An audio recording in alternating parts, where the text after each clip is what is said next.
ഇന്ത്യയുടെ 15ാമത് വൈസ് പ്രസിഡന്റായി CP രാധാകൃഷ്ണൻ ചുമതലയേറ്റു. ഇതിനു മുന്നിലുള്ള വൈസ് പ്രസിഡന്റ് ആയിരുന്ന ജഗദീപ് ധൻകർ ജൂലൈ 21 റിസൈൻ ചെയ്തതിന്റെ ഭാഗമായി ആ സീറ്റ് വേക്കന്റ് ആയി കിടക്കുകയായിരുന്നു.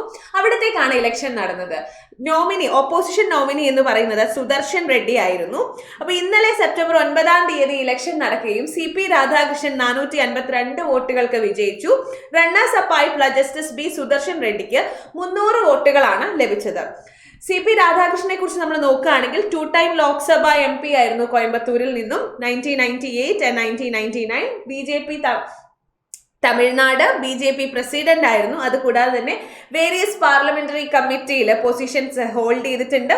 2016 to 2020 കൊയർ ബോർഡിന്റെ ചെയർ ആയിരുന്നു. കൂടാതെ Kerala incharge BJP Kerala incharge ആണ് 2020 മുതൽ 2022 വരെ.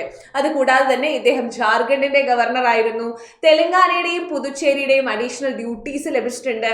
അതുകൂടാതെ തന്നെ ഇദ്ദേഹം വൈസ് പ്രസിഡന്റ് ആവുന്നതിന് തൊട്ടു മുന്നേ ഇദ്ദേഹം ഹോൾഡ് ചെയ്ത പൊസിഷൻ എന്ന് പറയുന്നത് മഹാരാഷ്ട്ര ഗവർണർ ആയിരുന്നു. സോ ഇത്രയും കാര്യങ്ങളാണ് നമുക്ക് CP രാധാകൃഷ്ണനെ കുറിച്ച് നോക്കാനുള്ളത്.